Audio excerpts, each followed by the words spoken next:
Thursday, April 6, 1848. We arrived in Independence by steamboat. We're on our way out west to meet our pa in Oregon. There she goes, back to St. Louis. There's no turning back now. Yippee! Let's get a wagon and get started. Oh, Jimmy, Parker, are you sure? It's 2,000 miles to where Pa is, through deserts and mountains. Yep, and rivers and valleys. Yeah, and buffaloes and coyotes. And mountain lions. And rattlesnakes and... And brothers. I'm just as brave as you think you are, but this is no joke. Quit worrying, Cassie. Pa sent a mountain man to guide us. And we've got to find him. Come on! Next stop, the Oregon Trail.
April 6, 1848.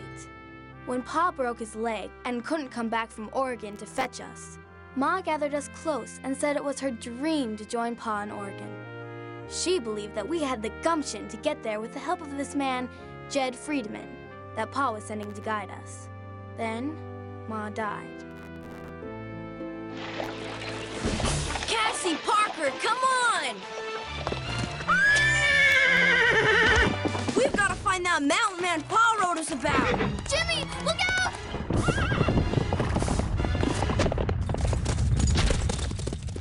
Looks like you're in a big hurry, son. Oh, thank you so much. We're, Looking for somebody to get you to Oregon, right? That's right. How did you know? We're looking for a man named Captain Jed Friedman. Do you know him? Mm-hmm, sure do.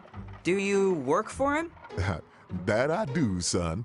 Day and night. Well then, take us to him. You're already there, Parker. Hey, how do you know my name? Parker, he's Jed. You? But you're... One of your pa's best friends. I saved his life on the trail, and he saved mine. When he broke his leg, I promised him I'd get you to Oregon. Can you hunt buffaloes and kill rattlesnakes? Why, sure, if I need to. Wow! Well, Mr. Friedman? Captain Jed. Captain Jed. I guess if Pa sent you, that's good enough for us. Then let's get our supplies. There's a long way to go, and your pa's are waiting. Follow me.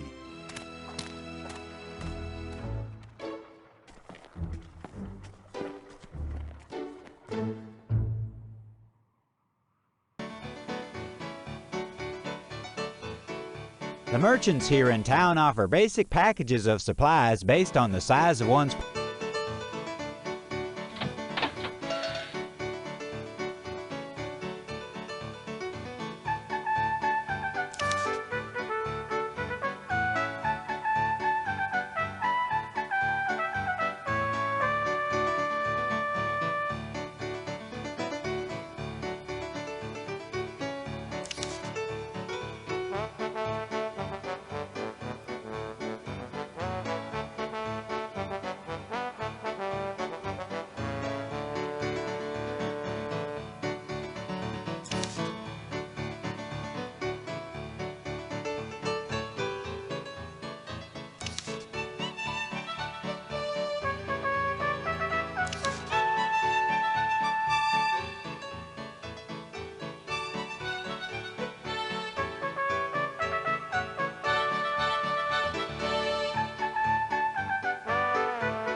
Captain Jed, how did the Oregon Trail get started?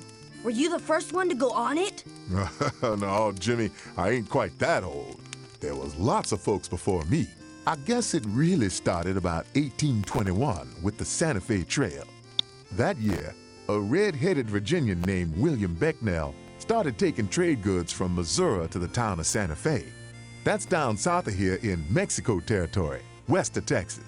Traders could get flour, salt, horses, and mules cheap in Mexico. Men were getting rich going back and forth from Mexico to Missouri. That is until the war started with Mexico in 1846. Now, the original starting point of the Santa Fe Trail was the town of Franklin, Missouri, on the north bank of the Missouri River. That's so boats could bring the trade goods, I betcha. Right you are, Parker. But by the early 30s, the steamboats could go further upriver. So they needed another starting point that was further west. And that's how the town of Independence got going. Hey, we came to Independence on a steamboat from St. Louis. You sure did. Tell us about traveling to Oregon with Pa. Well now, in 1836, the Whitmans, Dr. Marcus and his wife and friends, drove the first wagon to Oregon. They set up a mission north on the Columbia River. A couple of real brave women were in that group, Narcissa Whitman and Eliza Spaulding. More folks started traveling the Oregon Trail after that. I led my first wagon train in '43, the one with your pa in it. We even met the Whitmans when we stopped at their mission. Did Pa meet him too? Yep, and it won't be long till you'll be meeting your pa again. Now you better get some sleep, because we got a long day tomorrow. No, more stories! Don't worry, Jimmy. I got lots of them.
The animals are getting scared by the lightning and thunder. Perhaps it would be best for us to stop until this storm blows over.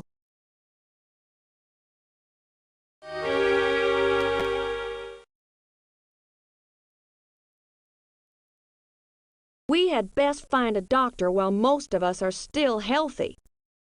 With cholera about, we have to remember to boil any water before drinking it.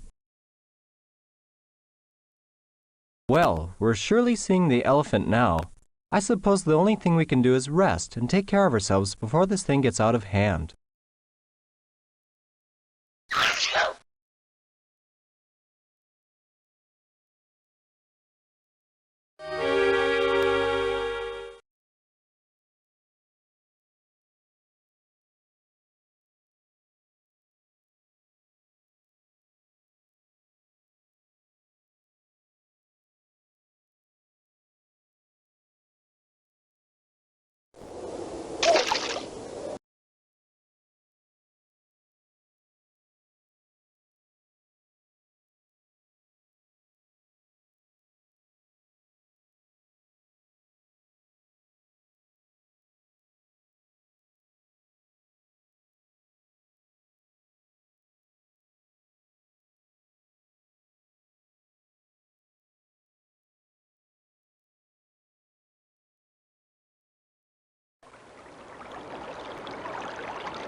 We had best find a doctor With while cholera most... about, we have to remember to boil any water before.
I heard you found a rockhead alcove engraved with the name of J.F. Reed, May 26, 1846? Did you know him? Well, not exactly.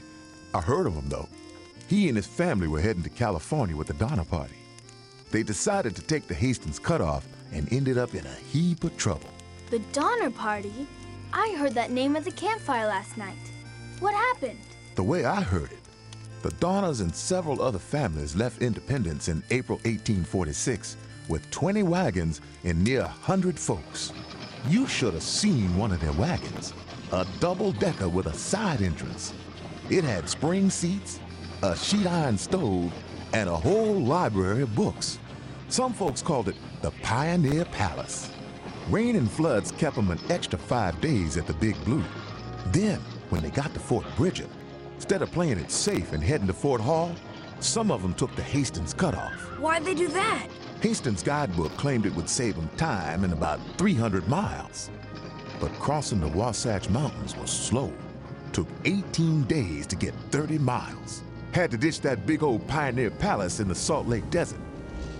By the time they got to the Sierra Nevada mountains of California, it was October, and they got caught in an early snowfall. They must have been plumb tired and starving. That's right, Cassie. And freezing, too. It was about the worst winter you could imagine. They did things to keep alive that I can't rightly talk about. Yeah, I heard somebody say that they even... That's enough, Jimmy. Some snowshoed out in December, but by the time the relief parties brought the rest out in April of '47, only half of them were left. Half died? That's sorrowful. So that means we've got to take the right trails and get to Oregon for the snowfalls. Right, Captain Jed? Right you are, son. It's life and death out here. The Oregon Trail ain't no picnic.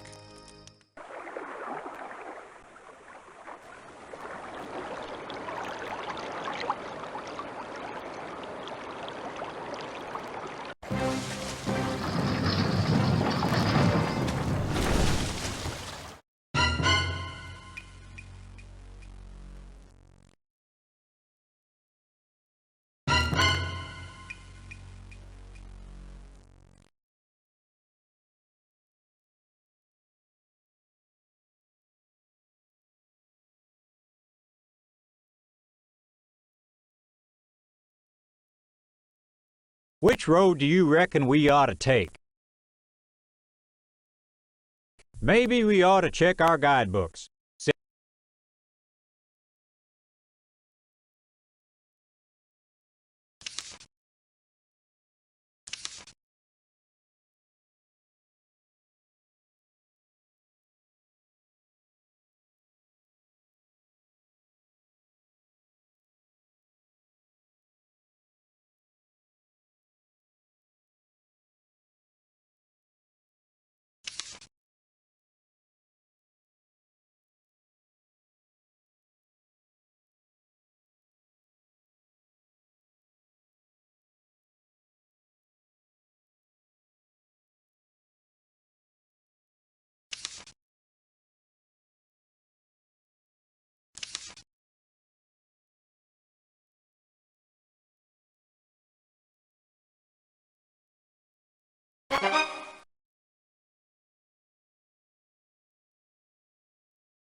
Tuesday, May 2nd.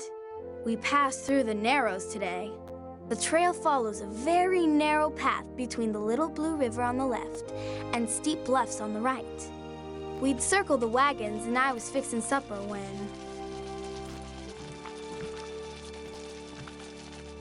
Hey, that almost smells good. Oh, well, sakes alive. Go wash up. It's almost ready.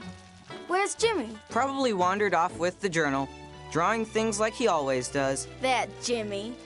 He's hankering to show Pa his sketches when we get to Oregon. Jimmy! Over here! I found a snake! Jimmy! Lie still. Jed's coming.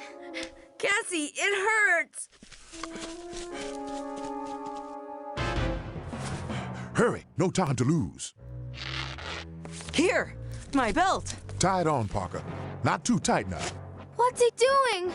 Grip this rock, Jimmy. Jed's gotta open the bite and suck out the poison. Ah! Jimmy'll make it. Won't he, Jed? I reckon he'll need to ride in the wagon for a spell. But he'll pull through all right. Oh, thank you, Jed. But it was close. Too close. I drew the snake before it bit me. You want to see it?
Thursday, June 1st.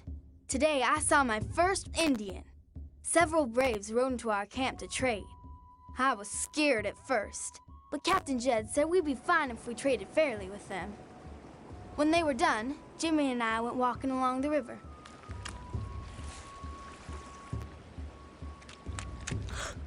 More Indians!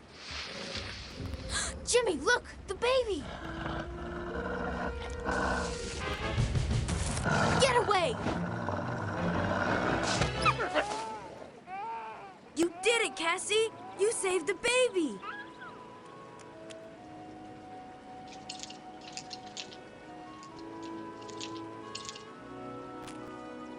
Where do you learn to throw like that? I've been throwing rocks across the Big Blue while you were laid up with your snake bite. I'll keep this with Ma's necklace. It's beautiful. There's so many beads. I can't wait to show it to Pa.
We ought to stop for a while. The animal may yet recover.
It don't matter to me which way we go, long as it's going west.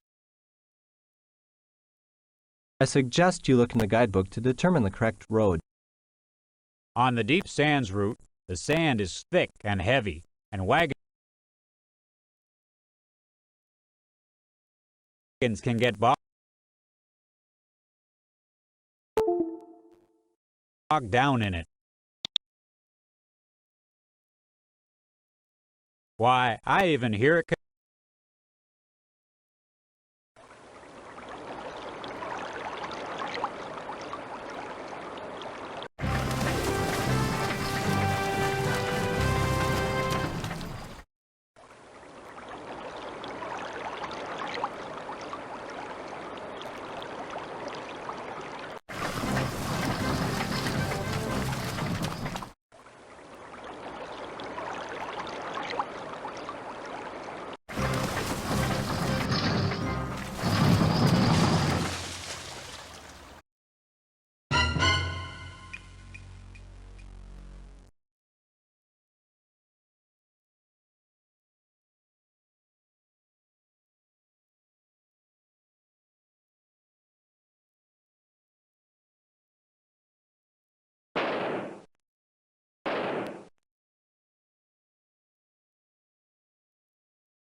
Anybody here ever heard of a fella called Old Gabe? Is he a trapper friend of yours? He's a lot more than that, I'll tell you. If you roam the Rocky Mountains trapping like me, you might run into some great mountain men. Joe Meek, Jim Beckworth, Joe Walker, or Major Moses Black Harris. But Old Gabe really stands out. Tall, strong, with long hair and a hooked nose. Named after the angel Gabriel he was. Knows every inch of this land and the rivers too. Some folks say he was the first white man to see the Great Salt Lake. Thought it was the ocean, it was so salty. There really is a salt lake out here? Never seen it, but I heard it's there. Now most Indians respect Old Gabe for his toughness and bravery. He even married an Indian woman from Flatheads. But Gabe's got his enemies though. I heard Dr. Whitman once had to take an arrow out of his back. Captain Jed, is he still alive? I believe so, but he's had many a close call. One day, Old Gabe and a group of trapper friends came across large grizzly tracks in front of a mountain cave. They were so hungry that one of the trappers suggested that somebody go in the cave and drive the bear out so they could have a real meal. So Old Gabe volunteered to go in that cave and send that old Grizz out. He must have been crazy. Don't know about that, but I do know he walked right in that cave and struck the bear with his whipping stick. That grizzly made a run for the opening, but then turned right around and headed straight for Gabe. It was dark in the cave and not easy to see, but old Gabe was ready for him. Trappers outside heard a shot, and sure enough, they had bear for dinner that night. I want to meet old Gabe. You just may. He built a fort on the Oregon Trail. His real name is Bridger, Jim Bridger.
Fort Hall is just a ways up the trail, along the Snake River. Have you ever been there, Captain Jed? Many times. Been coming to this spot for years, way before old Nathaniel Wyeth even built a fort here. Yep. Brings to mind the very first rendezvous. Of course, we called them rondes back in 1825. We met near here, at the junction of Henry's Fork and the Green River. Beaver was aplenty, prices high, and no one much bothered us at all. It was Ashley's idea. He didn't want to have to travel so far to trade. One year, he lost a keelboat, sank with $10,000 worth of furs and supplies. Next year, he had trouble with the Arikara Indians, so he spread the word about a central meeting place to trade and called it a rendezvous. That's French, you know. Trappers came from all over. Indians, too? You bet. We traded with the Indians for furs, blankets, and other supplies. Many a trapper even traded for an Indian wife. Really? That's right, Cassie. I was once married to a Shoshone Indian, but that's another tale. The Ronde in 1826 was held around July 4th. You never heard such a ruckus. Guns a firing, horse racing, gambling, sharpshooting contests, wrestling, and I'd say many a patriotic toast. Wish I could have been there. But those days are gone now. Last ronde I heard of was in 1840. I miss meeting with trapper friends, old Jed Smith, Grizzly Adams and his trained bear, and of course, Moses Black Harris, best yarn spinner I ever heard. With more and more folks heading west and needing expert guides, seemed a perfect fit for us trappers. So you became a captain and led our pa out west. Sure did. Best decision I ever made. Great man, your pa.